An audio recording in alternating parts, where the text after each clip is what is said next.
Hello and welcome to the Wooden Ball Show. I'm your host, Dave Ball, also known as Blinson on Reddit and @Blinson1 on Twitter. Like always, I'm joined by my partner in crime here, Blake Wood. He's known as @ShatMyKirk on Twitter and BTownBomb on Reddit. And today we are joined by a Calgary Flames fan known as Matt Fireside Chat on Reddit, and we are also joined by Crazy Knucklehead, or Chris as he is known by on Twitter and Reddit. So how are you guys doing? Good. Pretty good. Better with coffee. Yes.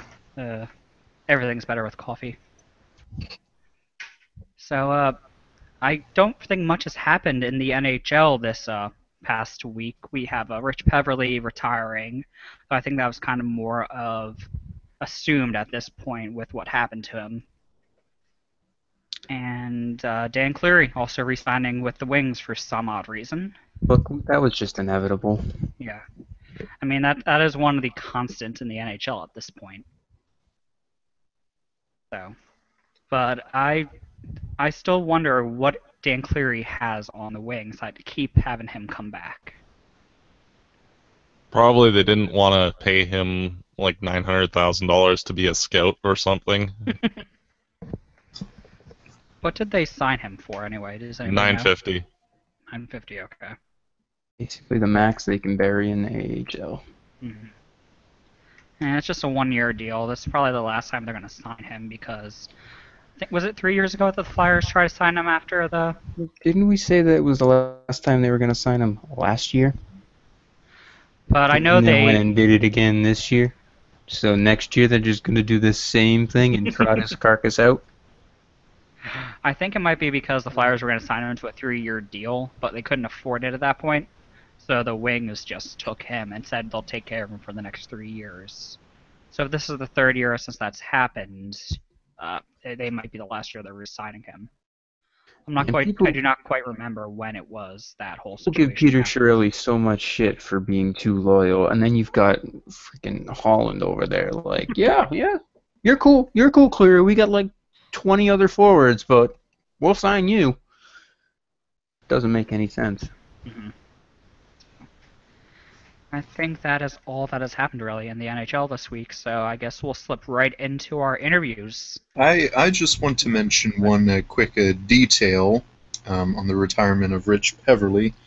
The thing that intrigued me the most, and I'm happy for him, he pretty much immediately upon retirement, he joined the Dallas Stars front office in a player development role.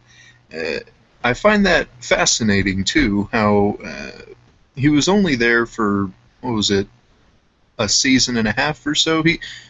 He wasn't there for long, and yet there was something about Dallas that grew on him.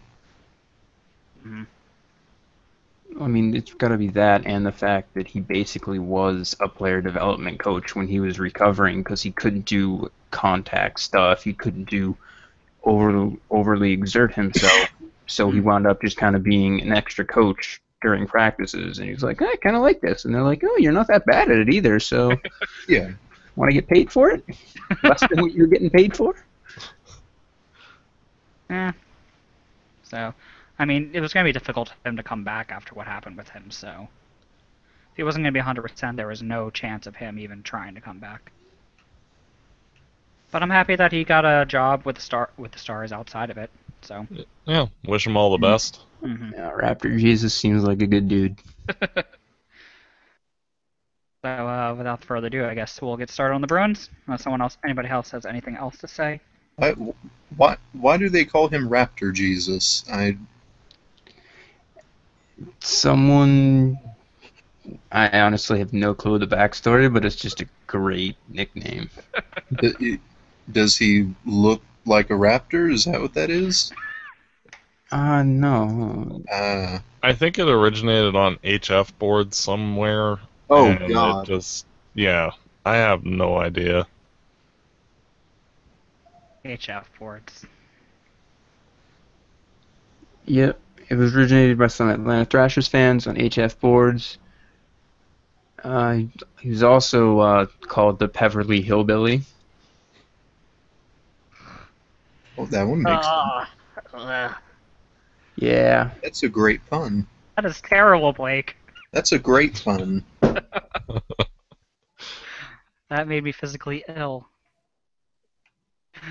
I wish I could actually boo it harder than I am in my head right now. This is what's going to cause a rift in between the two of us. The disagreement on the pun. I think it's amazing. We always disagree on the One of puns, the Blake. memes, because if you can't handle the dank memes, then it's best you just leave I the hate country. that word. I hate that word, dank, so much. I hate that word. Hate it so much. But we had James on last week, so there was that. Yeah, after all the audio problems we had. But, yeah, so. Now slipping into the Boston Bruins interview. So, Chris, are you ready for this? As ready as I'll ever be. So the first thing we kind of want you to do is talk about this season that you guys have and kind of give us an overview of kind of what happened along with it and why it kind of turned out the way it did. Well, it was kind of the season from hell. Started off, they were under a cap crunch because they went for it last year, signing Iginla to a bonus-laden contract, which basically deferred most of his cap hit to the next year. He counted more against the cap this year when he didn't play for the Bruins than he did last year when he did play for the Bruins. So that led to them having to trade Johnny Boychuk. They got 2 second-rounders, and there was a conditional third, and the conditions weren't met because the Islanders didn't suck. And yeah, then they went into the season. They didn't have a replacement, so they kind of had 2 top 4 defensemen. And that's not counting Dennis Seidenberg, who was coming off of a knee injury and sucked, like usual. But they basically just had 2 top 4 defensemen, and it's like, okay, you can kind of get through with that if you have really good forwards, your goaltending's good. Mm-hmm. Then about 20 games into the season, Zdeno Chara screws up his knee on a completely innocent hit. He's out for 20 games. So the Bruins are rolling with 1 top 4 defenseman. Then they get a bunch of injuries at forward, with David Krejci being hurt. And when Krejci's hurt, Lucic doesn't do very well. So it just kind of spiraled from there. Rask had his worst year to date, only putting up .922 save percentage, which, only put him 11th in the league. What a bum. He's totally the issue. System goalie, I tell you. But, yeah, it pretty much turned into a complete shit show, and the Bruins could not score. I looked at the Bruins players' career shooting percentages and what they were shooting going into, halfway mark. And if they had, and then at the end of the year, I did it again just to see how many more goals they should have scored. If everyone shot their career shooting percentage, the Bruins would have scored, well, if everyone, by everyone I mean players who had 100 or more shots in the NHL coming into that year, not counting this year, if they shot their career average shooting percentage, the Bruins would have scored 37 more goals. And with 6 goals of goal differential roughly equaling a win, that's about 6 more wins, and no one's even talking about a collapse. Mm-hmm. But even accounting for the fact that no, not everyone's going to shoot their league average, their average shooting percentage, say it's half of that. That's still 3 wins. Mm-hmm. They missed the playoffs. They barely missed the playoffs. On the last day, basically. They set the record for most points for a team missing the playoffs. And it's just, if they had some semblance of luck, they'd probably make the playoffs. Which is kind of funny because I think teams are now, and fans are, underrating the Bruins because of that horribly unlucky season where literally everything went wrong. And at the deadline, they did pretty much nothing. They shipped a couple prospects off and got Max Talbot, and that's pretty much it. And at the end of the year, they traded the rights to Carl Soderberg to get that pick back. I thought they should have traded Carl Soderberg at the deadline because the ridiculous prices. You trade Soderbergh, you trade McQuaid, you trade anyone you don't think you're going to be able to sign next year, and you roll with the youth movement, which they did a year too late. But Cam Neely restricted Peter Chiarelli from making any big moves, which is kind of stupid because you're like saying, okay, make the playoffs, but do it with both hands tied behind your back, coughing on one leg. And then when he missed the playoffs, they fired Chiarelli and then brought in Don Sweeney, who he made some headlines. Just a couple headlines. That's a little understating it, but yes. Yeah, I'm sure there'll be a question on that, but most of his moves are somewhat defensible, and then there's one that there's no defense for it whatsoever. Pretty sure it's pretty obvious which one that is. So. Yep. The Adam McQuaid signing, totally, right? Oh, totally, yes. So, kind of give us an overview. We're going to kind of do a unit breakdown with this next part. So, kind of go over the forwards and kind of talk about how each one of them did and kind of give them a grade at the end. And then do the same thing with the defense, goaltending, and coaching. Forwards, I will give a U for unlucky as hell. But really, I mean, the Bergeron, Marchand line, and whoever they plug next to him, mainly Riley Smith, they pretty much did everything you could have asked of them. Then the second line of Krejci / whoever wasn't injured at that time, and Lucic, and oh man, they had Simon Gagne, they had Seth Griffith for a while, they had Pasternak for a while. They had a revolving door of right wings on that line. Mm-hmm. They did like it wasn't as good as we were used to with them, but that was mainly because Krejci was injured. Lucic's head wasn't in the right spot because of the Boychuk trade, which, like, at the same time, like, I get it, but you're a professional hockey player. You knew going into that year that he was going to get traded, so just deal with it, I guess. Mm-hmm. And the third line, for most of the year, I say third line, but Louis Eriksson is not a third liner, people. Let's get that straight. He led the Bruins in time on ice per game. But the third line of Chris Kelly, Carl Soderbergh, and Louis Eriksson was by far the second best line for the Bruins. Consistent in all three zones the whole year. Mm. Then it got blown up a bit once the end of the season's over, and I'm assuming that only Eriksson will be on that third line again this year. Mm-hmm. If he's not on the second line. Fourth line was a complete tire fire. I prefer not to talk about it. I hate Gregory Campbell as a player. He seems like a good guy, but he sucks. Talbot's another one of those players. It's like they're not good hockey players, but they're good people. Can they just be good hockey players and good people? Max Talbot's not that bad. At least it wasn't when he was with us. I don't know how he's done since then. But he's basically just useful on the penalty kill. Yeah, that, and like he's aged. He's not as fast. He's not as good anymore. Like the third and fourth lines, you have to like kind of constantly keep filtering in cheap young talent. So if you have a bad contract, like say a Dennis Seidenberg, you're able to keep other players like Johnny Boychuk because you're saving money in other areas.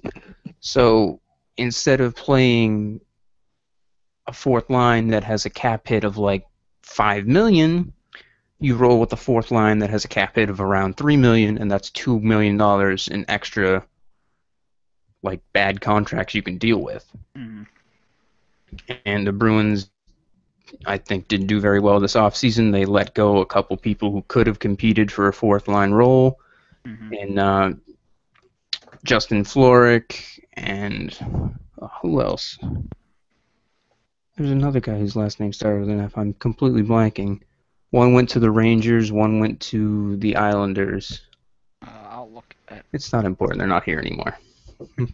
Just a missed opportunity. But like this year they have Brian Ferlin and Seth Griffith who could make pushes for the fourth line, and like if they go with one of those, it'll kind of set the tone for that line because Ferlin's more of a banger and Griffith is more of a goal scorer, more of a Marchand minus the pestiness, just a smaller, scrappier player. But yeah, overall I'd say like a C plus for the forwards. They were fine possession-wise, but they just couldn't buy a friggin' goal, which is kind of what you want to do. Yeah.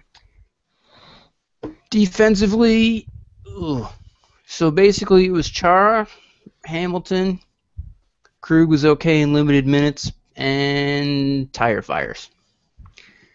The Seidenquade pairing was absolutely dreadful, and I wish to not see that again this year. They constantly wound up getting beat and standing there looking like pylons when they weren't lying on their stomachs flailing around making snow angels. And that was our second pairing this year. It went Chara and Hamilton, Seidenberg, McQuaid, and then it was Krug and Kevin Miller. Later in the year, after Chara was injured, he came back. Hamilton got injured. Chara wasn't 100% by any means, but he was just going to gut it out. Hamilton got hurt. Zach Trotman got called up. He played very well in that first pairing role with Chara, which, I mean, it's easier to play with Chara and get heavy minutes than it is to play sheltered minutes. And that's going off of players like Torrey Krug, Hamilton, like their comments. But at the same time, you'd prefer to have players like Hamilton to eat up those minutes with Chara, and then you can slowly expose the younger players to tougher minutes. The Bruins defense managed to get hurt almost completely at the same time, so we had like 3 regular NHL players in there. And they had like Warsofsky, Trotman, Morrow, Joe Morrow. It's just a lot of really, really, really young players, and they managed to do somewhat decently. Then the wheels came off, but overall they were decent. Like that's kind of the trend with last year. They were decent. They just weren't good enough at the end. And as for goalies, Rask, I don't know what more could you have asked of him. He basically played 70 games, was just on the outside of the top 10 in save percentage, and stole countless games. And I think one of the reasons his save percentage wound up being a lot lower was because of that constant volatility on the Bruins defense, as well as the fact that even though Ryan Lambert had a great column about how that 70-game mark wasn't the cause for him having a lower save percentage, I think on his case-by-case basis, I think it did affect him because that's the most he's played in any game, any season by far. And it's such a drastic jump up. Like not even, again, I hate to use the quality of minutes, like shot quality and stuff, but when you're constantly under stress, like, I have to make this save because if I let it in, we're completely fucked. There's no way in hell they're going to score. So he was under that stress of carrying the team on his back pretty much the whole season. And he did for like a month or 2 at a time, where he put up, I think over 1 month he had a ridiculous like 950 save percentage. Just kind of went up and down. When I looked at it just broadly, it was the 2 months that he was really bad. It was when everyone started getting hurt and when everyone started getting healthy. So it's like that changing of defense. He wasn't sure what to expect each game, and I think that affected it too. But Rask, I mean, basically an A. Nothing really you can say bad about him. As for Svedberg, can't say much bad about him either, but like to see the Bruins actually trust him a little more than playing 11 games and losing your spot to Malcolm Subban for one game. That was bad. But, I mean, he didn't do bad stats-wise, but in terms of the Bruins front office trusting him, he didn't do very well. And that's why he wound up being a Group 6 free agent and left to go to the KHL for a year, and then hopefully he'll come back and get another NHL job. Mm-hmm. He was solid with the Providence Bruins. I thought solid with the Bruins, but apparently wasn't good enough. And then coaching? Coaching? Oh, man, I would hate to be Claude Julien. Mm-hmm. Again, I think he did okay. He realized halfway through the year, once Krejci got hurt, his knee injury, mm-hmm. he did a decent job juggling everyone back in the lineup, because once Krejci got hurt, they called up Brian Spooner, who went on a tear on a line with Lucic and Pasternak, so it's like you couldn't really split that lineup. But at the same time, you have Krejci coming back, and Lucic is his normal line mate, and Pasternak was playing with him for a while, so you want to get him back in the lineup without breaking up the Spooner line, and you put Krejci on the wing with Bergeron, and that didn't work out very well, but I think overall he managed to do a good job integrating both younger players as well as the older players when they came back into the lineup. Just my only thing is never ever let me see that Side and Quaid pairing again. Ever. Mm-hmm. Yeah, with Claude Julien, I feel like he did as best as he could with the kind of team that he was given this year. And I kind of feel bad for him. He's on the hot seat this year, but I think they should have known going into this year that it was going to be a bridge year. You don't have over $5 million in dead cap space and expect to compete with that lineup. You don't trade away a top 4 defenseman and say, all right, we're ready to start the season, boys. Mm-hmm. It's just go into that year with, all right, we're going to evaluate the younger talent that we have. We're going to trade off some of the older assets with expiring contracts, like Dan Paille, like Gregory Campbell, like Adam McQuaid, mm-hmm. like Dennis Seidenberg, if possible, and then see what you can do with the younger guys and work them into the lineup. Mm-hmm. But yeah, it's just frustrating because they both Julien and Chiarelli were kind of competing for their jobs, but at the same time, like, they were making extremely short-sighted decisions that affects them this year, like not trading Carl Soderberg for either a second-round pick, which you could have easily gotten, or a first-round pick, because Vermette got a first-round pick, Franson got a first-round pick, still unsigned. Hey, Don Sweeney, if you're listening to this, please sign him. It's just, you gotta think both now, in the now and in the future, because Char is not getting any younger. Bergeron, Marchand, Krejci, Rask, they're not getting any younger.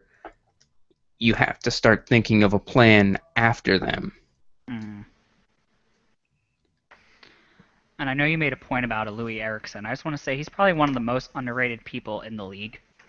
I honestly really enjoy watching him. So I'm kind of happy that you guys love him there also. It's a very small subsection that love him, but like, he doesn't do... He's not as offensive a force he used to be. 2 concussions will do that to you. Just ask Bergeron. It takes a while to come back from those. But he's very reliable defensively, and after this year, when his contract's up, I hope they sign him to a 1 or 2 year deal, kind of as a bridge to the other left wingers in the system that we have, because we don't have very many. It's basically just left shot centers. Because right now, their left side is Marchand, Bolesky, Eriksson, pile of crap. Because Because I know I mean, Ronaldo. Yeah. Ronaldo, come on, he's not that bad. Yeah, I've watched him on my team for so many years. He's not that bad. I did the math. For him to score 5 goals this year, he has 8 goals in his 223 games so far. So if Ronaldo's to score 5 goals, he has to play all 82 games at about 15 to 16 minutes a game, all situations. Come on, 15 minutes a game. He's been training That's for a that second to third line role. All 82 games. That means he's not suspended for any games. He's not injured for any games. It's not happening. You're kind of fuzzing out a little bit on your mic.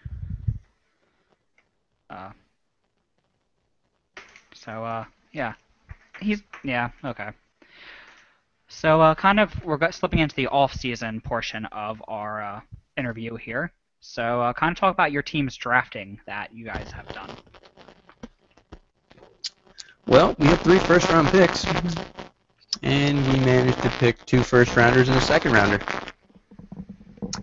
The first pick was Jakub Zborov, who I think, while not the consensus pick he was the consensus pick amongst scouts. There's more analytic-minded people who have this thing called prospect cohort success percentages and stuff, which look at their age, their height, and their production in specific years, and you can select which year, and it pulls up a list of other prospects who have had that, and then it looks at their NHL points and games played to pull up how successful they think this player is going to be. Mm-hmm. Currently, the cutoff for an NHL player is 200 games in the NHL.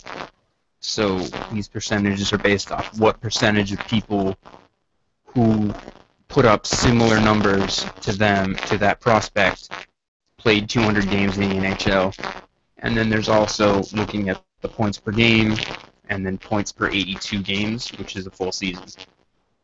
So Zborov had about 21% of players like him go on to play 200 games in the NHL, scoring about 25 points a season. And then the next pick they had was Jake DeBrusk. These were all in a row, so it was just bam, bam, bam. And Jake DeBrusk he was a fringe first-round pick for most people, and I tend to agree based on numbers in terms of points and such. Didn't watch any of them, so that's a caveat there. But between DeBrusk, Matt Barzal, and Kyle Connor, I would put DeBrusk third. Like, he's still a first-rounder most likely, but at the same time, Barzal and Connor are just a little better. And then their last pick, who probably should have gone in the second round, was Zach Senyshyn. And he basically played on the fourth line for a good team and didn't put up a ton of points, which you think you'd be able to get more value out of a guy like that if you pick him slightly later. Mm-hmm. Okay, But yeah, that just kind of left everyone reeling and dealing after those picks, because it was like, all right, we can get these three, but we can get at least two of these three players here, and then we'll probably want to go for a defenseman because we just traded Hamilton. So, like, the Zborov pick was like, all right, fine, they needed to get a defenseman there. And then they called DeBrusk. I was like, okay, so the next one of those two is going to be Barzal or Connor, right? Mm-hmm. Then they said Zach Senyshyn. I'm like, who? So it's just tough to come to terms. Hopefully they made the right pick and they make us all look stupid. I mean, it would be the first time it looked stupid. So, now to get into your trades. So you guys traded for Zach Ronaldo, as we kind of alluded to already in this, for a third-round pick Kind of give us your In pure thoughts. 2017. Mhm.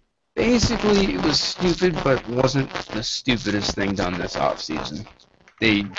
Probably the stupidest thing the Bruins did was re-sign Adam McQuaid to a 4-year deal, and then say, "Oh yeah, we're gonna go with the youth movement."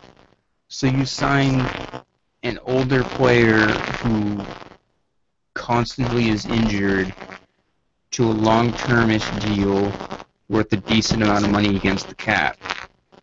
It just doesn't mesh with everything. That and the Ronaldo ones are the outliers for me. And then, obviously, there's the Dougie Hamilton trade, where reportedly Hamilton didn't like it in Boston and wanted a trade, but he didn't come out and say he wanted a trade. He just wanted ridiculous amounts of money from Boston. And Don Sweeney was like, well, you're going to get offer sheeted if this happens, so I might as well just take the picks in a good draft year and then proceed to waste them. But it's just frustrating that, again, a good young player leaves Boston via trade when it likely could have been avoided. You could have, something could potentially be wrong with the locker room and the culture inside of it. We don't know. We're not in the locker room. But if that is an issue moving forward, then it needs to be addressed, because to be good, you have to keep getting good young talent. And when you constantly keep shipping off Phil Kessel's, Tyler Sagan's, Dougie Hamilton's, even Joe Thornton, if you go farther back, the only player to be traded and win the Hart in the same year he was traded, but some trivia for you. You need to have that good young talent, and the Bruins keep trading it away. And then as for the Milan Lucic deal, I thought that was a great trade. They got, when it was all said and done, they got 2 first-rounders and 2 prospects for him, while picking up about $3-ish million of his cap hit to help the Kings. But some of one of the prospects they got back, Colin Miller, he was the fastest skater at the AHL All-Star game, as well as having the hardest shot. So those raw talents are there. It's just kind of coaching him up, and hopefully he can play their system. But other than that, the full trade was Milan Lucic with $2.492 million retained when it was all said and done for Colin Miller, Martin Jones, and their first-round pick. Then the Bruins traded Martin Jones to San Jose for their first-round pick and Sean Corrali, who is currently at the University of Miami of Ohio, and is a forward who projects to be a 3rd or 4th line guy. So it's not bad to have cheap depth, basically get him for free as a throw-in. But it sucks to see Lucic go, because the Bruins didn't have very deep left-wing prospect pool, and they basically just had Marchand, Eriksson, and then it was kind of like, whoa, who else is going to go over there? But first day of free agency, they went out and signed Matt Bolesky to a 5-year, $3.8 million per year contract. He turned down 4 years and $4 million from the Ducks right before free agency started, and he had a breakout year last year with 22 goals, but he's decent defensively, and if he produces at a 3rd line level, that contract's probably going to be easily justifiable and could probably get flipped later on if the cap keeps increasing. So it's not a horrible deal. Could have been better. I thought they would have been better off spending money in different spots like the defense, but it's justifiable. And then as for other free agent signings, they signed Jonas Kemppainen from Europe to a one-year deal. And they also signed Matt Irwin from the San Jose Sharks to a one-year, $800,000 deal. And he's a solid depth defenseman. He's somewhat like Torrey Krug in that he's like a 4 or 5 defenseman. So if you have a good third defenseman, he can play top 4. But if you don't have a good third defenseman, he's probably best on the third pairing. It's tough to project that stuff, but the Bruins don't have a good third defenseman right now. They don't even necessarily have a provenly good number 2 defenseman. And their best defenseman coming off knee injury and 35 plus.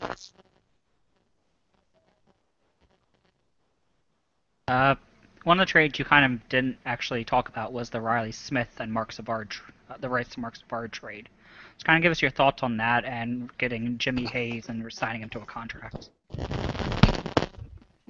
Well, Riley Smith, his rookie year, coming off of that Sagan trade, he scored 20 goals and everyone was really excited, but they didn't notice that he shot like 14%, which is quite a bit higher than NHL average, which meant he was likely due for some steps back his sophomore year, which indeed happened. He scored 13 goals and just wasn't a very good year overall for him. He is likely a passenger in that Bergeron-Marchand line, but I think he's still a decent third liner. But at the same time, Hayes is likely going to be a better fit for Krejci's line just because of how Krejci plays better, and they usually always played with kind of big meatheads on his line. He's always had Lucic, and then they had Horton, Ginla, all kinds of those big bruising presences. Hayes is not a bruiser, but he is 6'6" and will go to the net. Doesn't have the greatest hands, but all you really got to do is just put your stick on the ice and angle it towards the net, and Krejci will just shoot it off your stick and in. Mm-hmm. So I think that's going to help, as well as the fact that his contract is much more palatable at $2.3 million for 3 more years than the 3.4 for Smith.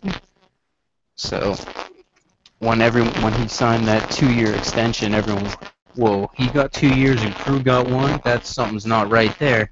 Someone must not be watching the games. Mm-hmm. But it all worked out in the end. I think a bunch of people were speculating that the 2-year deal was so it was easier to trade him, and voila, he was traded. Alright, so 2 of the players that you guys lost are Matt Bartkowski and Gregory Campbell, so what are your thoughts on them, and will they really affect your team? So I know you guys, many Bruins fans didn't really like Matt Bartkowski, from what I understand, right? Yeah, Matt Bartkowski was kind of the lightning rod for people who's kind of the stats versus the eye test argument as well. Mm-hmm. And while he wasn't the greatest defenseman in terms of defending, like visually, he got the job done for the most part in the neutral zone. And I kind of would draw parallels to Patrick Wirkosh on the Ottawa Senators about how they're perceived by their coaches as well as some fans, Mm-hmm. that they're not good and shouldn't be out there. But when they're out there, they're incredibly effective. Mm-hmm. Bartkowski kind of had confidence issues, probably stemming to the fact that most of the media and fans would rip on him whenever he did anything, be it good or bad. And I hope he gets a fresh start out in Vancouver, but I think the Bruins have more than made up for that loss with Matt Irwin. Mm-hmm. As for Gregory Campbell, I'm just ashamed that I couldn't get that Kickstarter going to fire him into the sun sooner. Over the 5 years he was here, as a fourth-line center, the amount of times he was healthy scratched going into the last month of the season was 0. He had never been healthy scratched. There was never a better alternative for fourth-line center than Gregory Campbell. Like, he's not a very good forward. He gets hemmed into his own zone, gets outscored constantly. He sucks at fighting. He basically is just a punching bag. And the fact that he was never healthy scratched before is just mind-boggling. They finally scratched him once they had like 8 centers between Bergeron, Krejci, Spooner, Soderberg, Kelly, Talbot, like half of the lineup of centers. They finally scratched him and then didn't do much at the end, but it's just frustrating. Okay. But I don't think anyone's going to miss him other than Southie, really. Yeah. The meatballs and... Yeah! Sean Thornton Fight Club!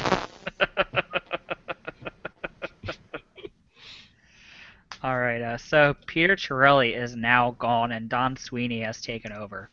Thoughts on that whole situation, and kind of give your thoughts before, like what you thought before all the moves that have happened this offseason. I originally thought that the Bruins should have kept Peter Chiarelli, but at the same time, after all these moves have been made, I don't think he would have been bold enough to do all of the stuff that's been done. So that's kind of a blessing and a curse. We got a third-round pick for him, so there's your Ronaldo. Actually, no, it was a second-round pick, right? Because it was before the draft that he was hired. I think it was before the draft. Oh, sweet. So we made some currency there. But that's kind of the frustrating thing. Like, oh, we paid off Ronaldo. It's like, oh, but the whole point is to get more back and not do stupid stuff. But I think Chiarelli was a decent GM. He basically was a caretaker. He had a bunch of solid players originally, like Bergeron, Krejci, and then he went out and got Chara and Savard's first offseason. Not a bad haul. But he was kind of too loyal at times with the Seidenberg contract, as well as you could even say the Lucic contract was a bit much because he's not as good as he once was, getting paid $6 million a year as the Bruins. He was the Bruins' highest paid forward at a time when he wasn't very, very good. So he was overly loyal. You could say he didn't draft well, but that was the first 3 years. Then they revamped the scouting, and they started drafting a lot better. I mean, the years of Joe Colburn, Zach Hamill, just awful, awful years. Like, no one makes it to the NHL from those years, but he was decent.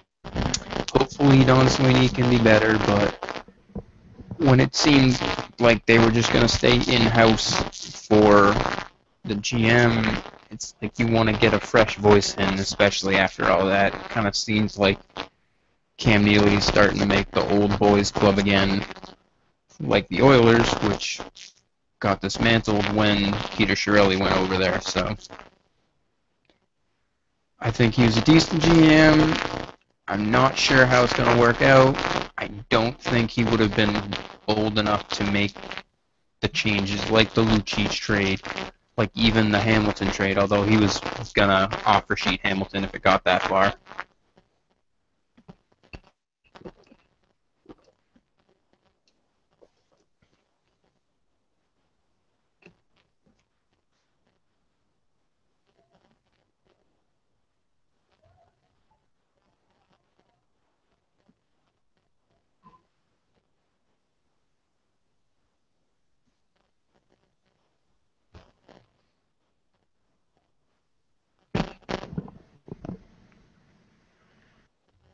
Chris, did we lose you there? No, I'm here. I asked, what are your kind of thoughts on Claude Julien coming into the season? I think he's a solid coach, and I hope they don't let him go for something stupid like starting the season off slow, which, like, everyone's talking about, oh, they lost the locker room. Oh, so he managed to lose the locker room a year after they win the President's Trophy. Mm-hmm. Doesn't make sense at all. They're still a good team, he's still a good coach, but you need to be able to kind of kick your own team in the ass a little bit, get them started. All right, so is there any free agents you kind of want to sign for this rest of this offseason, or you guys think you're just done? So you don't have much. Cody Francis! Do you guys even have the cap space for that? The Bruins, from my calculations, the Bruins have $3.63 million in cap space with one more forward to call up or sign, and they have 7 defensemen already. So say they send Kevin Miller down and call up another forward roughly around that cap hit, then they'll have enough money to sign Franson around 3.5, 3.6. And then everything will kind of shake out a lot more easier. You'll have either a Chara-Trotman pairing or Chara-Franson, and then you can go Seidenberg-Franson or Seidenberg-Trotman, and then Krug and McQuaid with Irwin as the 7th defenseman. And then in case of injuries, you have Colin Miller, Kevin Miller if he passes waivers, and Joe Morrow. But yeah, basically just Cody Franson. Maybe if they can get a good deal on like a Lee Stempniak or some other depth forward who they could either they could send Ronaldo or Talbot down to the minors to get rid of their cap hits and make it cap neutral, then that would be great, but I'm not holding my breath on that since they gave up the 3rd rounder for Ronaldo. And is there anything else you want your team to do this offseason besides what you've already mentioned? Give me free season tickets? I don't know, I mean... Not really, I mean, they've kind of... I think their team is roughly the team that's going to be there right now. I don't think they're going to make any big trades. But, I don't know. The situation to watch out for is the backup goalie situation. They have kind of 3 AHL goalies, kind of. They're fringe AHL, NHL guys right now, with Malcolm Subban, Zane McIntyre, who's just signed out of UND, and Jeremy Smith, who was their AHL goalie last year, along with Malcolm Subban. So they're all signed. You kind of wonder if it's going to be Jeremy Smith the whole year, just so that McIntyre and Subban can split starts and get the most games in as possible, or if they're going to roll with Jeremy Smith as the warm body on the bench, and then when they need a backup, like they want to give Rask a day off, they'll call up either Subban or McIntyre, have him start, and then send them back down the next day. So they'll get even more starts in. You guys have also signed Johan Gustafsson to a PTO, so that could also be an option for your backup. He's old, injury prone, and not good anymore. Signed. Not that old, he's only 30. It's kind of old in terms of goalies. I mean, Tuukka Rask is 28. He's not really old. Yes, but he's been very good before, so like in terms of goalie aging curves and stuff, there starts to become a more pronounced drop-off the further you get. So, yeah. You want to constantly, unless your goalie or any player really is really, really high above that to start off with. Like everyone jokes about how Yager's timeless, and his aging curves don't affect him. They still are. He just was that good in his prime. Yeah. All right. Now, heading into this 2015-2016 season, what do you expect from this team? It's going to be a fun season. Zach Ronaldo's going to be rehabilitated or do something stupid. One of the two, really. It could be He's gonna both. score 30 goals. We all know. It could be both. It could be both. He could be rehabilitated for a while and then do something stupid, or he could do something stupid and then rehabilitate himself. He's like Matt Cook before Matt Cook, you know? Yeah. Or James Neal now that he's with the Predators. But really, I think it's going to be a fun season. The Bruins have a lot of depth in terms of scoring at forward, and they're starting to become a lot more mobile on defense, and they still have Rask. So as long as people have bounce-back seasons the way they should, the Bruins should be all set. I can see them making the playoffs. And then once you get in the playoffs, who knows? Just hope Rask goes on a tear, hope Shara can play 30 minutes, and that's pretty much it. Because I know at the end of last year, defense was so bad, I was like, well, could we maybe have Bergeron play some minutes on defense? Mm-hmm. I mean, he's a defensive forward, and he's not out there a ton. So if you put him out there on defense, maybe that'll help everyone slot back down into the spot they're more familiar with. But yeah. All right. So, do you see your team as a playoff team or a cup contending team?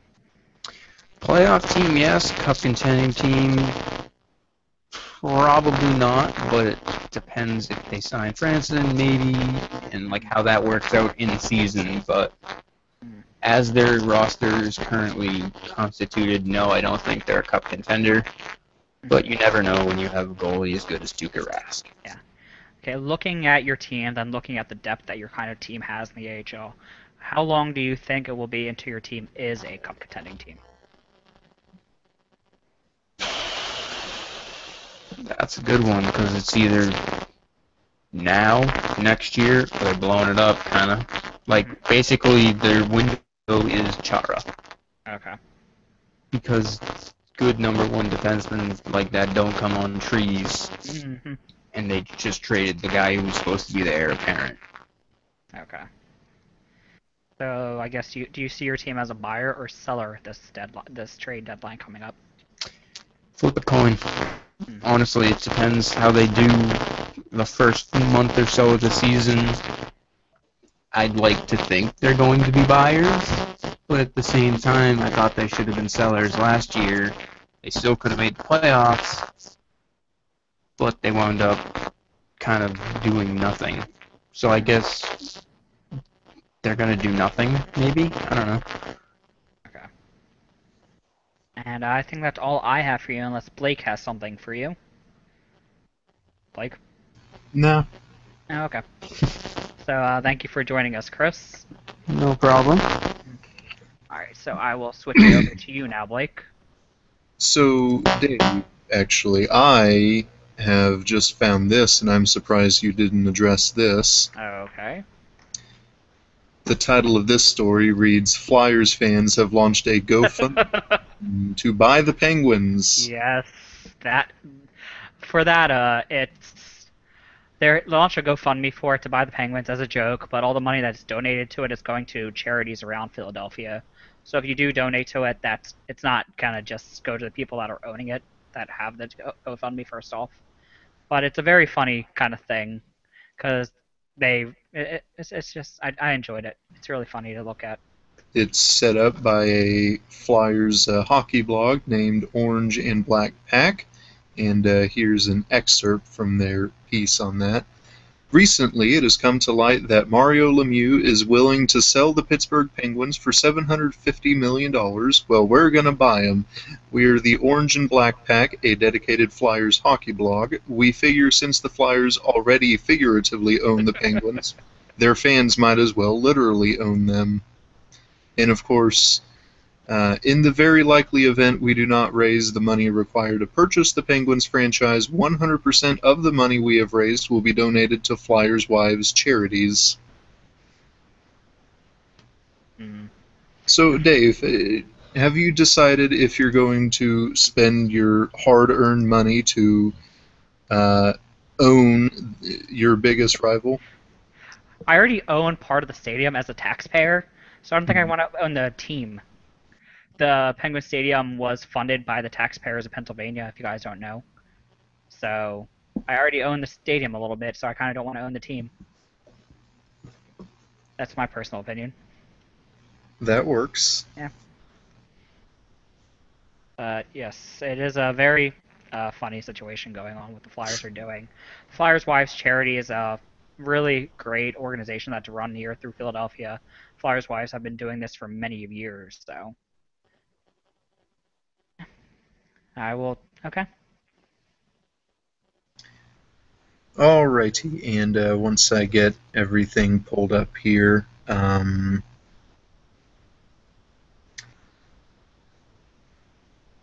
okay. Okay, we are now ready to begin the Calgary Flames section. Briefly, though, I think we're allowed to do this essentially. It has occurred to me that you co-host a fairly popular podcast for all things Calgary Flames. You can kind of just go over with the listeners about that podcast there. Yeah, we co-host a podcast called Fireside Chat, and we discuss everything Calgary Flames. We've gone to player development camps and interviewed most of the prospects the last couple of years, and just do a lot of behind-the-scenes work as well. So, yeah, lots of articles and all that. So basically anything Flames, we try to keep on top of it. And where can one find that podcast? Website, Twitter, Facebook? Firesidechat.ca, and we're on Stitcher, iTunes, Twitter, you name it, like at Fireside Podcast. Alrighty, be sure to check them out. And now we'll begin with the Calgary Flames here. Beginning with the look back at last season, Calgary essentially comes out of nowhere, it seems, to the outside follower. Makes a push for the playoffs, makes a legitimate push there for a while for the Pacific Division title, and not only makes a push for the playoffs, but wins a playoff round, defeating Vancouver in the first round. Just briefly go over last season from the Calgary perspective. Well, at the beginning of last offseason, when Brad Treliving was hired, the mindset of the organization and the fans was pretty much another year of rebuilding, expecting like a top 5 to 7 pick, like which of McDavid, Eichel, or all the top guys, which one of those would we be getting? And even with the signings that they made and the trades, like getting Brandon Bollig and guys like Mason Raymond, Derek Englund, Devin Setaguchi, that was to fill out like your depth that not a lot of talent was expected to be on the roster. And a guy like Johnny Gaudreau was not even expected to make the team. He was pretty much slotted to be in the AHL, at least to start. But with such a good training camp, he and quite a few other players made the leap, and once everybody hit the ice, things changed. All right, and now we'll do the team breakdown, the unit breakdown, and we'll begin with the Flames forwards, which highlighted by a dynamic duo of some young guns, Johnny Gaudreau, Sean Monahan, of course, with a lot of hype, a lot of expectations. However, another big name there for the Flames last season, 31-year-old Yuri Hudler, putting up a great season there. Perhaps one of the more underrated players, I think, from last season. Just kind of talk about those three players there in particular, and then the rest of the Flames forward unit.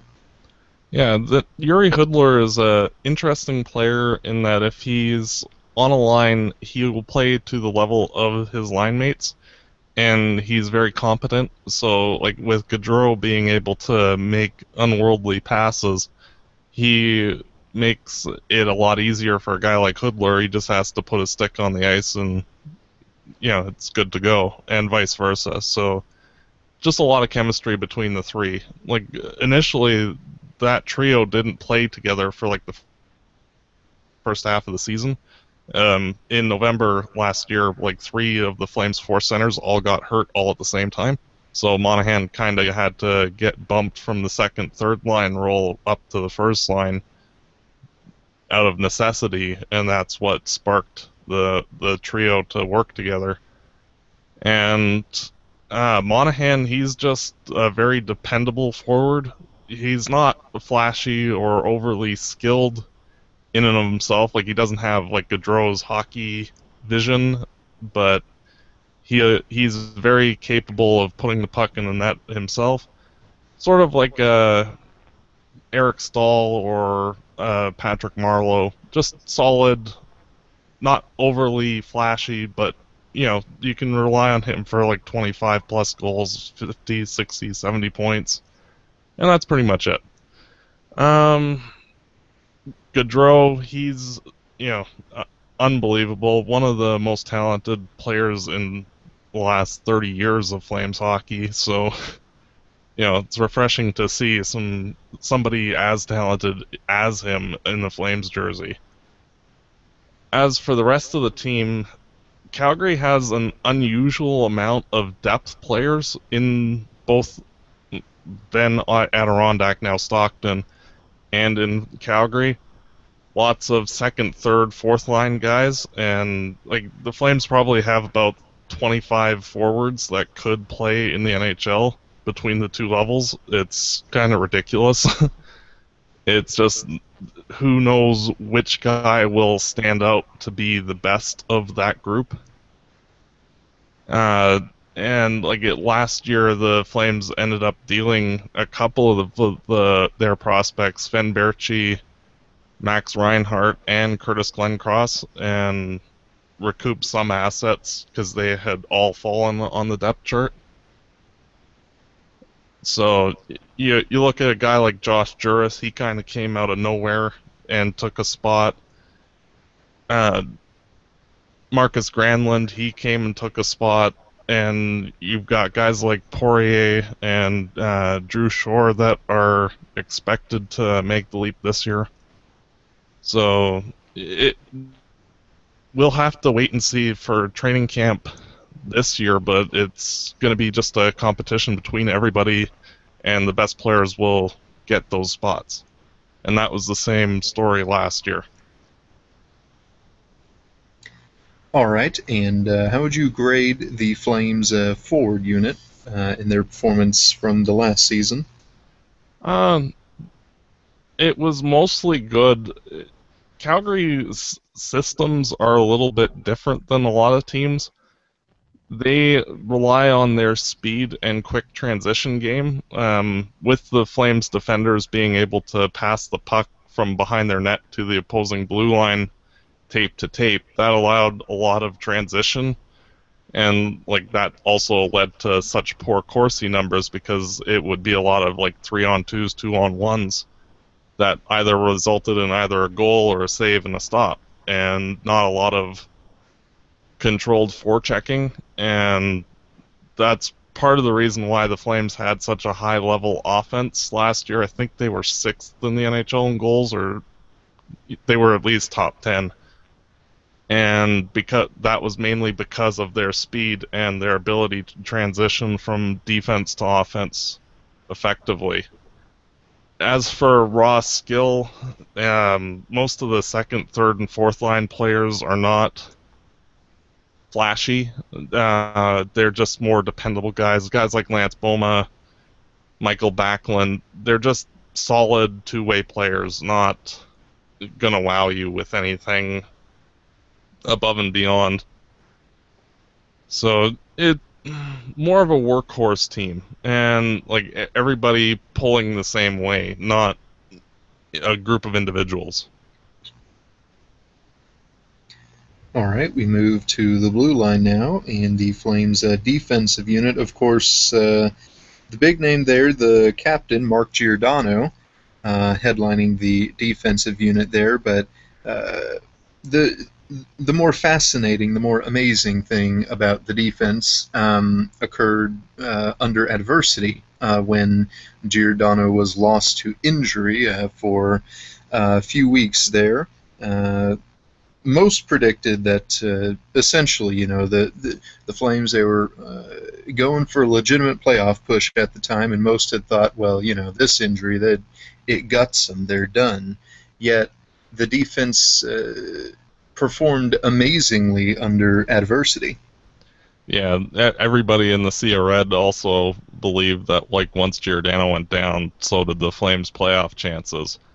And oddly enough, it was the acquisition of David Schlemko that helped in a large part to save the season, because that little bit of added depth helped. And the Flames' defense is a little bit unusual in that they have a lot of good passers, like all of Brody, Giordano, Russell, and Weidman, to pass it from behind their net to the opposing blue line. And even though they weren't particularly skilled at limiting shots against, and hence the bad Corsi ratings, they were able to either block them or keep players to the outside and not allow a lot in front of the net. So they were very good at limiting, even though like they were constantly getting outshot and outchanced every game, of limiting the other team from getting prime chances.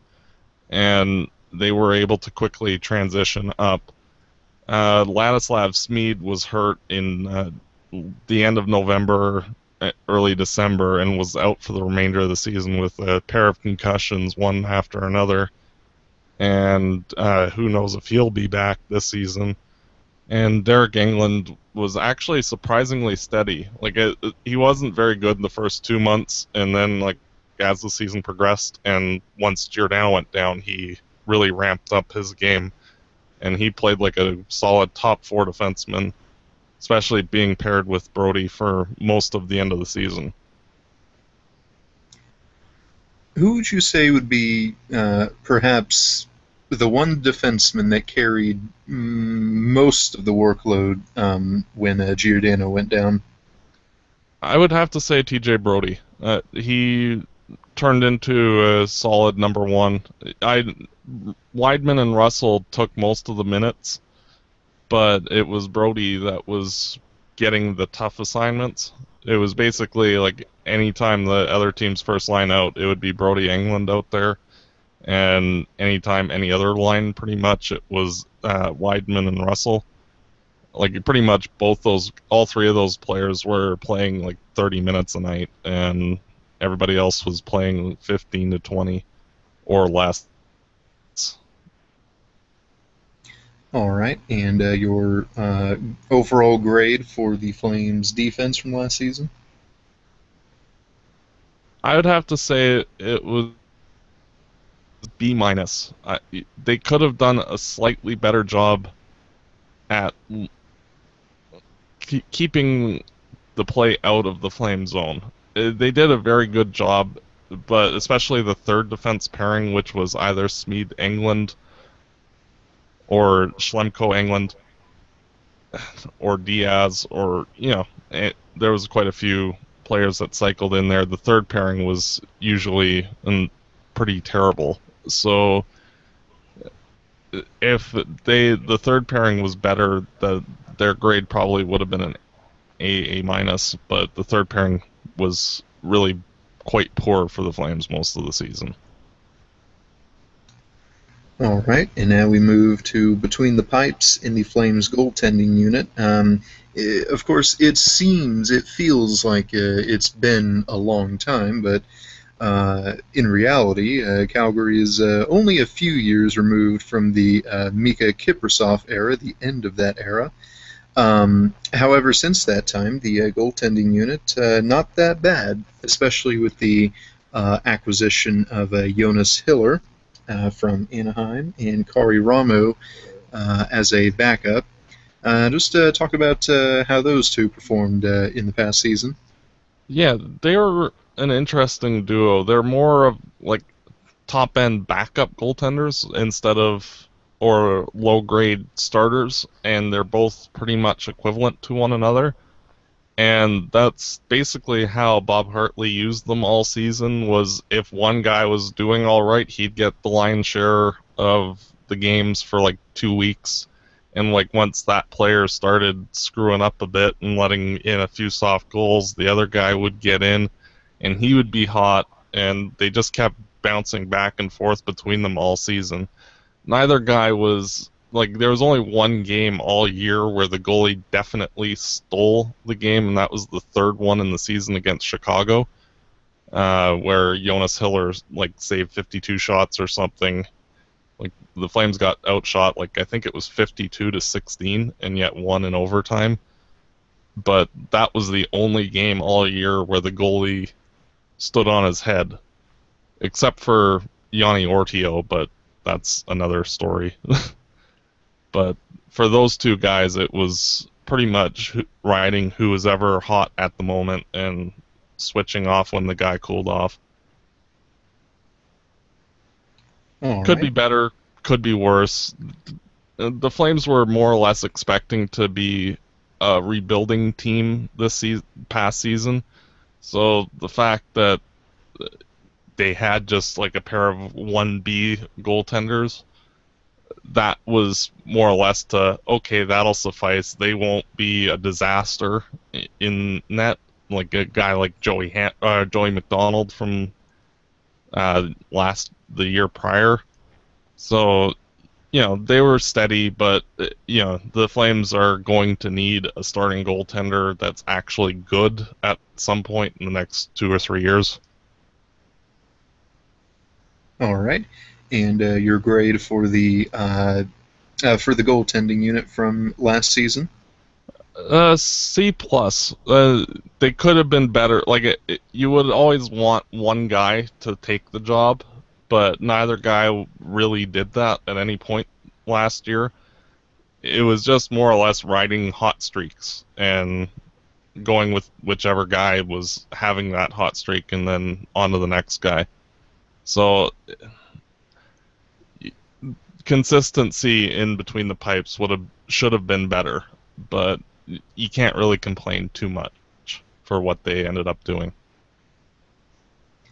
All right, and now we move behind the bench and discuss head coach Bob Hartley and the Flames coaching staff.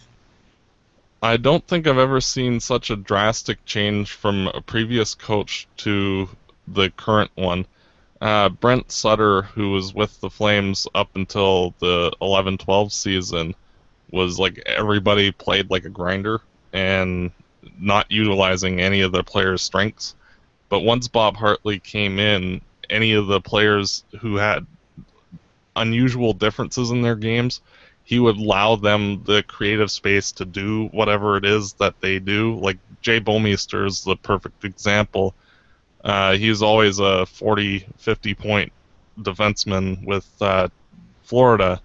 When he came to Calgary, he really struggled because Brent Sutter wouldn't allow him to jump into the play like he did in Florida.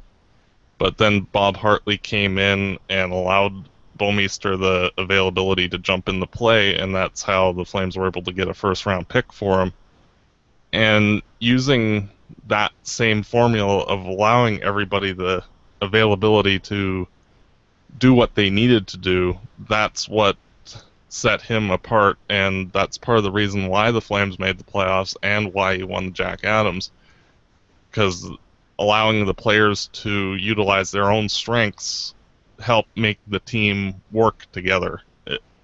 Instead of, okay, Lance Boma, you're a fourth line grinder, you just do that. He allowed him the availability to make offensive plays, and Boma scored 16 goals last year, which I think was the highest he had ever done at any level. So,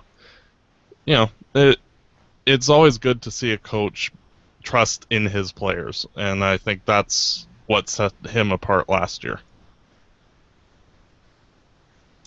All right, and now your grade for the coaching staff from last season. First, Jack Adams in franchise history. Anything other than A+ is an insult. Alrighty. And that completes the team or the unit breakdown and the season in review. We now move into the off season and discuss player transactions. First, just to kind of go over the subtractions from the team. Well, I'm going to start at the trade deadline. The Flames traded Chris Glenncross to Washington for a second and third round pick. They traded Sven Berchi to Vancouver for a second round pick. And they traded Max Reinhart to Nashville for, I believe, a conditional fourth. Then at the draft, they, of course, acquired Dougie Hamilton. And then in off-season free agency, they signed Michael Frolik. All right, and we'll go over two of the big trades there. And we'll begin a little lightly with the acquisition of Michael Frolik. Won a Stanley Cup with the Chicago Blackhawks. Was sent over to Winnipeg then, put together a couple decent seasons for the Jets there. It is now a Calgary Flame. Just kind of go over that acquisition. Yeah, the main complaint about the Flames is Corsi and Fenwick and their PDO and all that. And they didn't have good possession numbers all last season. And that's no surprise to anybody, because that was the most talked about thing all year was when are the Flames going to regress? And Michael Frolik is one of the best possession forwards in the entire league. So acquiring him should help boost those numbers at least somewhat. Anytime you can get a speedy, decent second, third line player for just cap, that's always good. He's young. When he's done his contract, he'll be, I think, 32. So, if necessary, the Flames could sign him again after that. There's absolutely no complaints on that. Especially when you look at a guy like David Jones, who's in his last season of his contract, he'll likely get flipped at the trade deadline.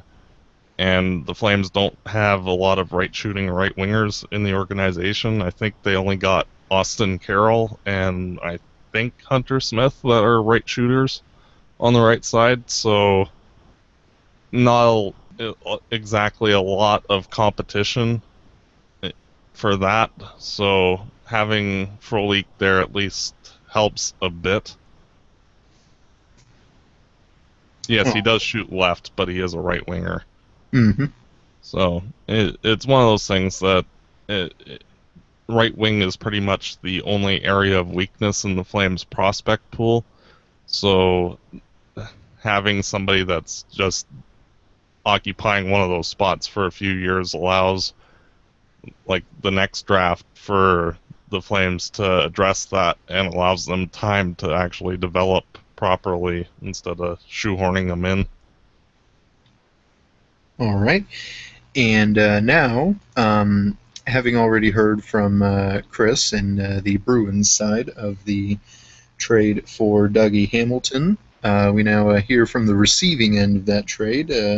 The full trade details again, Calgary sending a 2015 first-round pick and two 2015 second-round picks to the Bruins in exchange for Dougie Hamilton. Perhaps, to an outsider standpoint especially, one of the more peculiar trades made by GM Don Sweeney in the off-season. Dougie Hamilton is still fairly young, still has plenty of time ahead of him. Perhaps could be reaching his prime this upcoming season, and especially with him being so liked, so revered in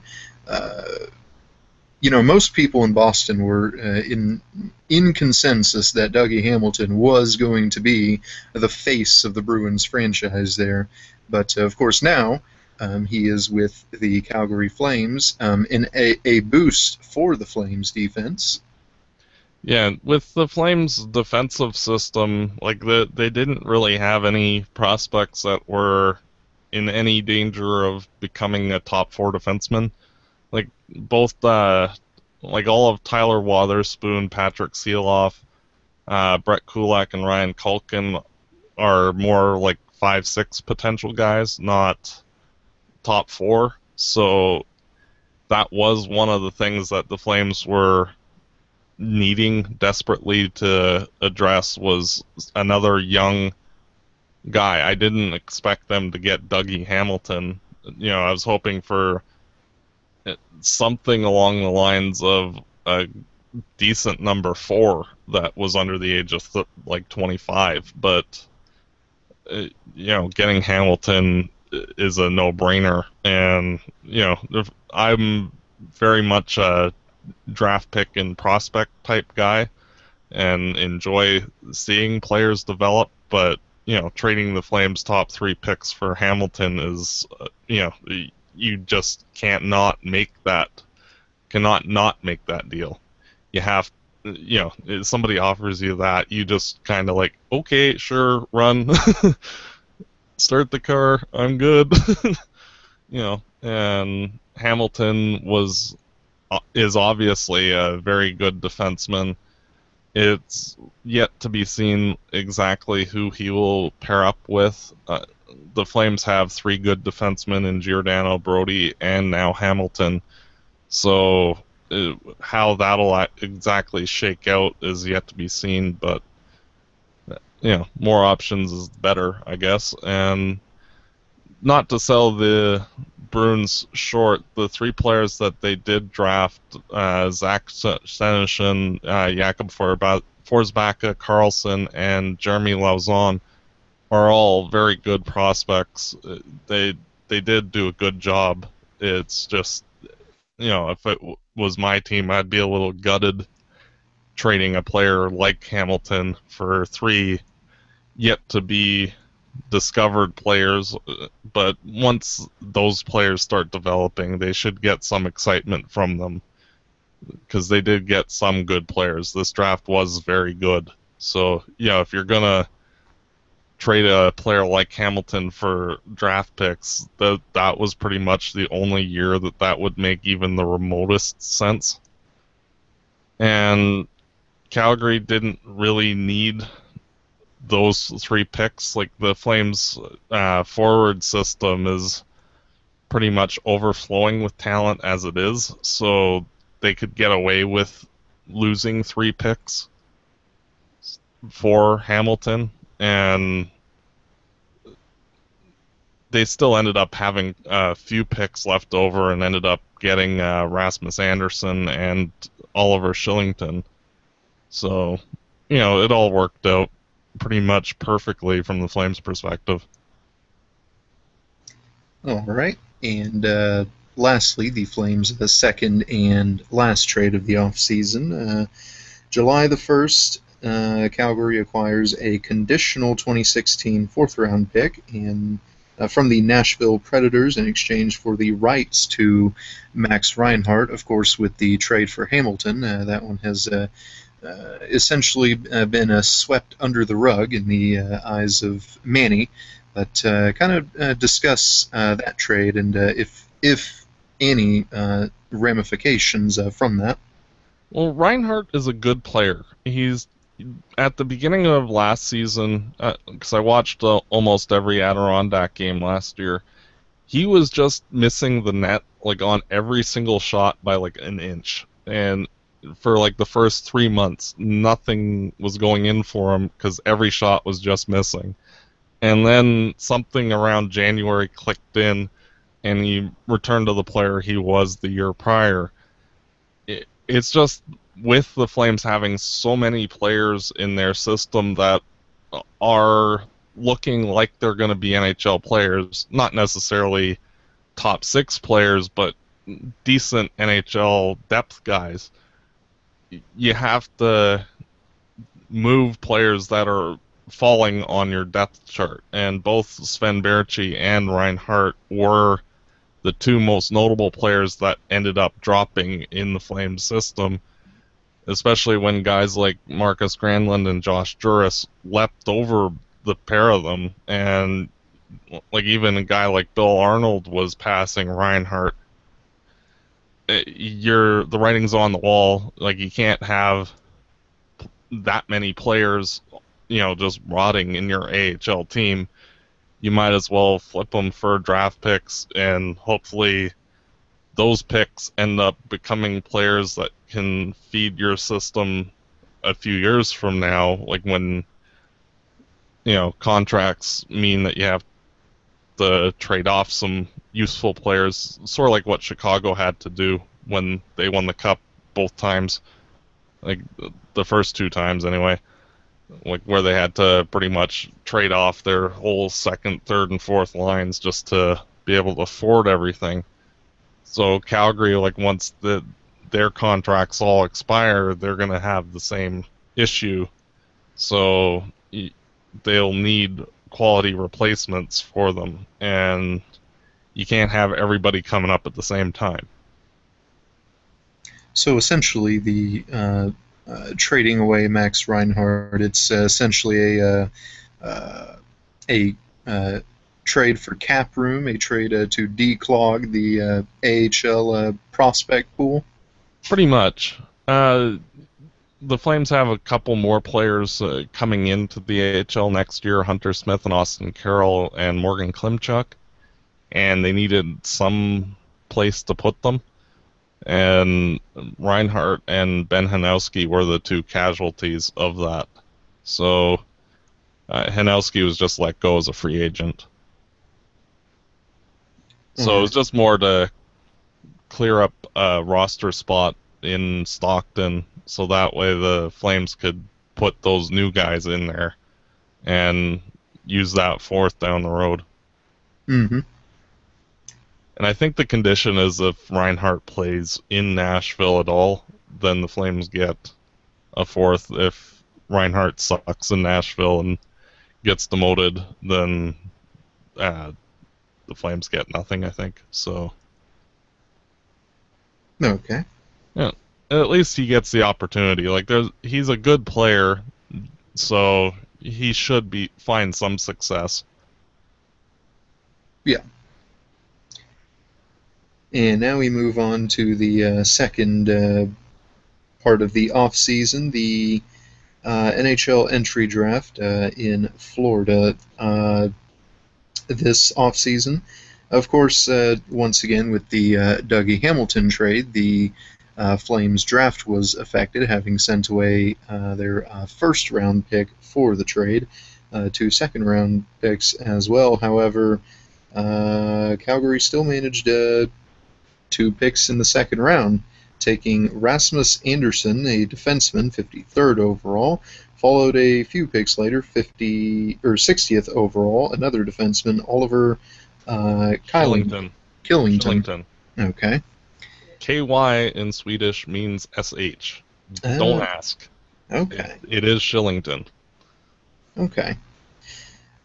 So I see, especially with these first 2 picks, Calgary perhaps focused a little more on defense, which is interesting to me, especially with having Giordano, now having Hamilton, the Flames drafting more defensemen.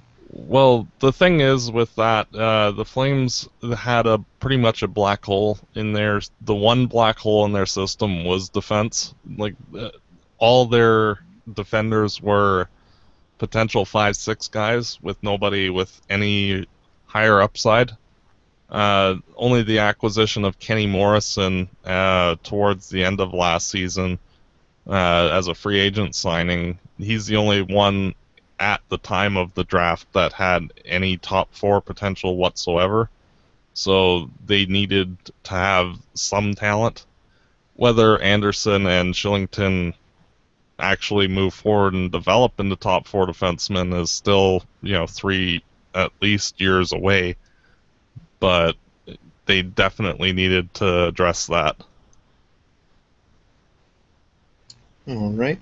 The next two picks I see here in the 5th and 6th rounds were for left wingers. Would you say that was a need for the team in this draft? Not really. Left wing and center were the Flames' two strengths in the system, but both Karnikov and Manjapan are very offensively talented players, and when you're talking 5th and 6th round picks, if they have any offensive skill at all, then you're just hoping that they can elevate the rest of their game, and you're pretty much expecting a bust anytime you're talking 5th or 6th round. So if they even become a quality AHL guy where they can facilitate the development of other prospects, that's a win. And if they actually develop into NHL players at all, then that's a bonus on top of that. All right.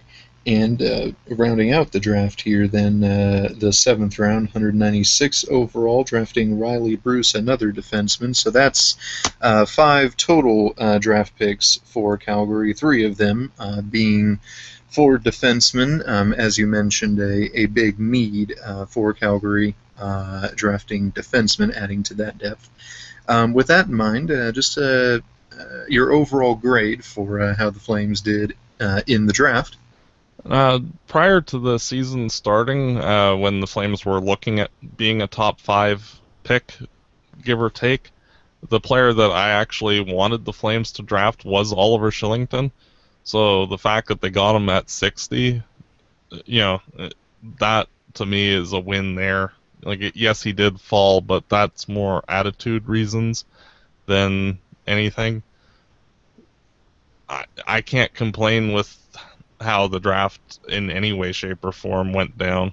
When you walk away with 2 quality defensemen plus Dougie Hamilton, what more can you ask? All right.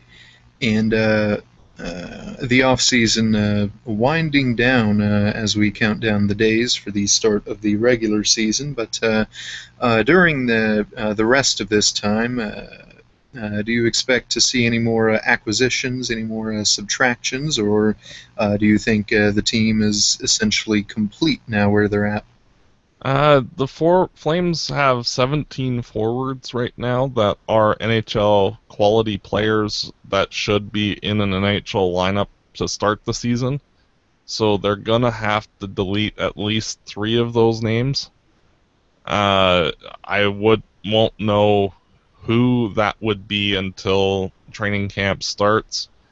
If I had to guess, Brandon Bollig and Mason Raymond would be 2 of the names that are the most likely to be on the chopping block, just due to the fact that they're more veteran players and they didn't really do much last year. For defense, pretty much everything's set in stone. Like, I don't see any of the Flames prospects stealing one of the top 6 spots. I think the 7th spot on the team is going to go to either Tyler Wotherspoon or Kenny Morrison, and we'll see how that goes. That again is a training camp thing. And the goaltender situation, the Flames have 3 players on one-way contracts, Yoni Ortio, Kari Ramo, and Jonas Hiller. I think the main reason why the Flames kept Ortio or Ramo was because Ortio the last 2 seasons has been absolutely dreadful the first 2 months of the season. 2 years ago, he actually was demoted all the way down to the ECHL before actually working his way back up and into the NHL. And last year in Adirondack, he was giving up 6 goals a game for the first month and a half before figuring out how to stop the puck again. So, it's more of an insurance policy in case Ortio has another slow start. And if he doesn't, then I could see probably Jonas Hiller getting traded somewhere. Like I could see Tampa losing Vasilevsky for 3 months. That might be a good fit. And the Flames have plenty of cap space, so they can easily eat half of Hiller's contract for the year. So, the trademark of the Flames training camp will be competition with one another. All right. And that concludes the off-season review. Now we gaze into our crystal balls here. We look ahead into the next season, beginning with the overview of the Pacific Division. The Flames finishing third in the division last season with a 45-30-7 record, 97 points, too, above the Los Angeles Kings there. Of course, Anaheim ruling the roost again last season. They acquired Carl Hagelin. They made a couple of other additions and subtractions here and there. Same for Vancouver. Los Angeles acquiring Milan Lucic from the Bruins. And, of course, San Jose with their new coach. Edmonton, of course, acquiring Peter Chiarelli, acquiring Todd McClellan, and, of course, drafting Connor McDavid first overall. A lot of hype, a lot of expectations for the Edmonton Oilers there. With all this in mind, just kind of talk about how you see the Pacific Division next season and where you could see Calgary playing into the mix here. Well, I fully expect Anaheim to once again win the division quite handily. They're by far the best team in the division. Everybody else has huge question marks. Well, other than Arizona, they're pretty much going to finish dead last because, well, they were bad last year and they didn't really do anything, so they're going to be terrible again. I don't see Vancouver remaining in the playoffs next year. I think they're going to start falling off the face of the earth and go into a rebuild themselves. San Jose, I think, is pretty much in that same boat. So for me, it's between LA, Edmonton, and Calgary for the two of those spots. I think the Pacific Division's only going to have 3 representatives like they did last year. And if I was to put money, it would be LA and Calgary being the second and third teams. I don't think Edmonton has the defense yet to be a legitimate playoff contender. They will be better because, anytime you add a Connor McDavid, I don't care which team you are, you're going to improve. But they didn't make the necessary secondary additions. They don't have enough depth on their team. They have a lot of top-heavy, defensively dubious forwards, and their defense is quite terrible, and they're asking a lot of a formerly career backup in Cam Talbot to be their savior, and when you have that many ifs and maybes, that doesn't tend to work out too well. Calgary is pretty much running with the same team they were last year, but instead of having the lack of secondary talent that they did, they are now running Dougie Hamilton, Michael Frolik, and Sam Bennett out there, which should help at least fortify their second line and their second pairing. So I'm expecting a slightly better performance overall, and I wouldn't expect the Flames' current tandem of Ramo Hiller to be the starters by the end of the year. I think Ordio will steal one of those spots, and depending on how he does in Stockton, I think John Gillies might be stealing the other not too long in the future. Now, going more into detail, actually, I would assume you're not a fan of speaking more in depth about the Edmonton Oilers, of course. But I think it would be interesting to just kind of go over your thoughts on perhaps how the Battle of Alberta could be playing out this season. I think the matchup of Edmonton's offense and Calgary's defense should be a dynamic matchup there, should perhaps make the Battle of Alberta more lively, I guess. Even. Mm-hmm. Yeah, well, like the last, I think, 7 or 8 years, the Flames have won pretty much every game against the Oilers. Like I think they've won every season series since 2007. So it would be nice for the Oilers to be at least somewhat relevant. Something that, you know, since they went to the Stanley Cup Finals, you know, you can't really say that about their team. So I'm hoping that they're a little better. You know, like our podcast has been pretty much poking fun at the Oilers for the last few years because they haven't been taking the proper steps to actually make their team better. It's just like, let's give Taylor Hall 20 minutes a night, whether he is responsible defensively or anything, and like just given, not earned. And I'm hoping that they, with the new coaching staff and general manager, that they start holding their players accountable for lack of awareness. Like, if you look on YouTube, you can see videos of Taylor Hall's defensive adventures, shall we say. So, not keying in on him specifically, but like the whole team's defense is kind of an abomination. So, you know, if they can figure out how to play even somewhat competently defensively, they should be in contention, at least for a playoff spot this year.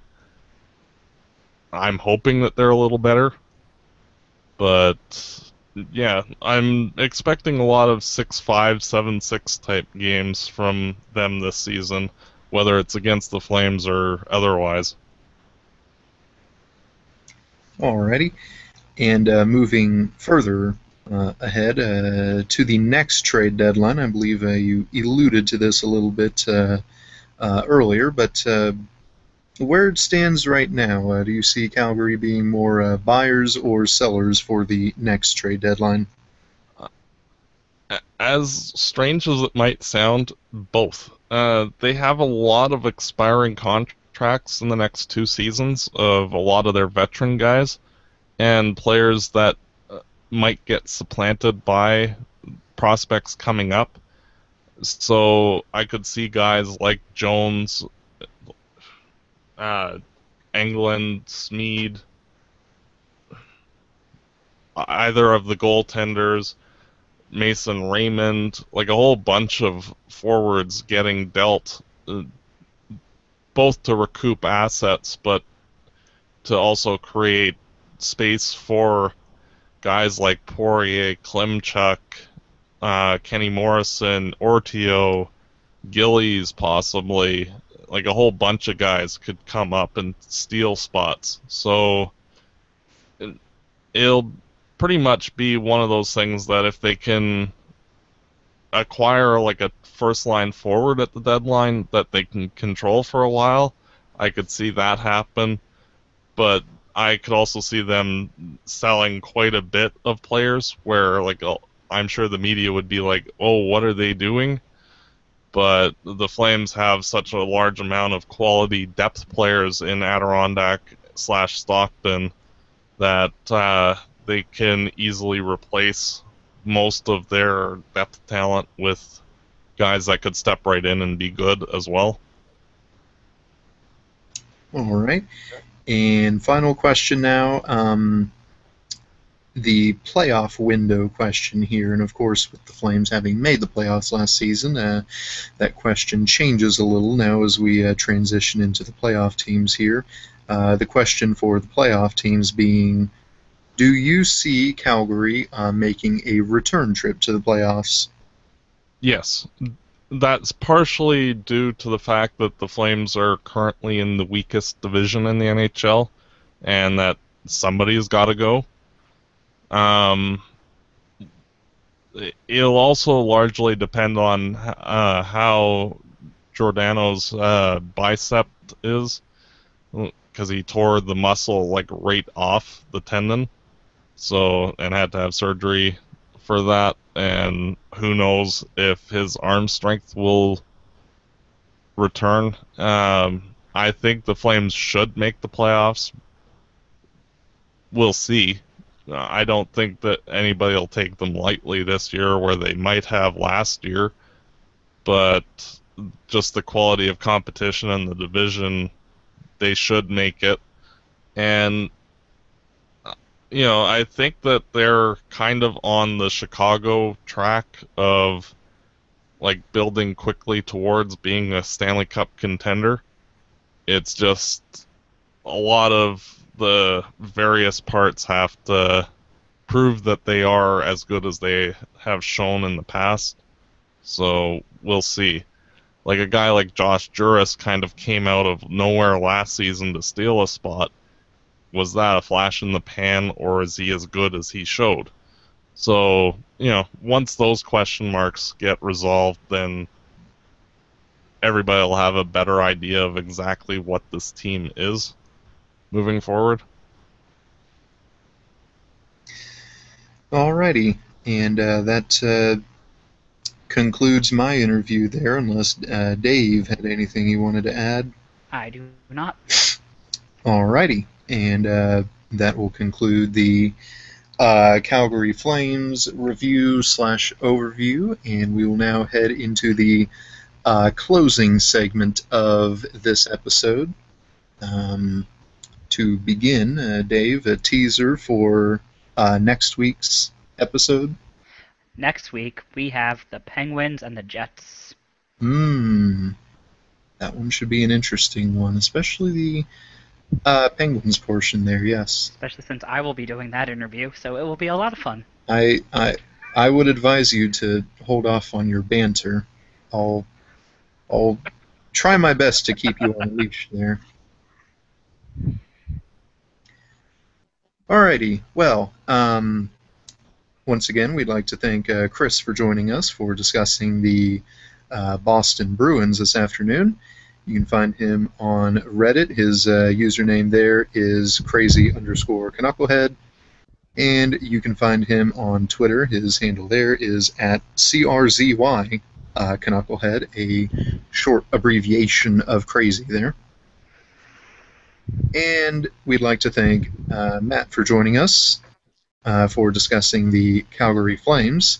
You can find him on Reddit. His username there is MattFiresideChat. And once again, for more information on the Calgary Flames, be sure to check out his podcast that he is a co-host of. That is Fireside Chat.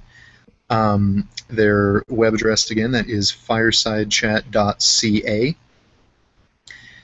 For the Wooden Ball Show, this is Dave. You can find him on Reddit. His username there is Blinson, and you can find him on Twitter. His handle there is @Blinson1. I am Blake. You can find me on Reddit. My username there is BTownBomb, and you can find me on Twitter. My handle there is @ShattenMyKirk. And for our HockeyCast, you can find us on Twitter. Our handle there is @OurHockeyCast. You can find us on Reddit. Our sub address there is OurHockeyCast. You can log on to OurHockeyCast.com for archives of previous shows and episodes. You can do that same thing on our YouTube channel. Our name there, our page address there is OurHockeyCast. For Dave Ball, I am Blake Wood. This has been the Wooden Ball Show, and we are signing off. Have a good night, everybody.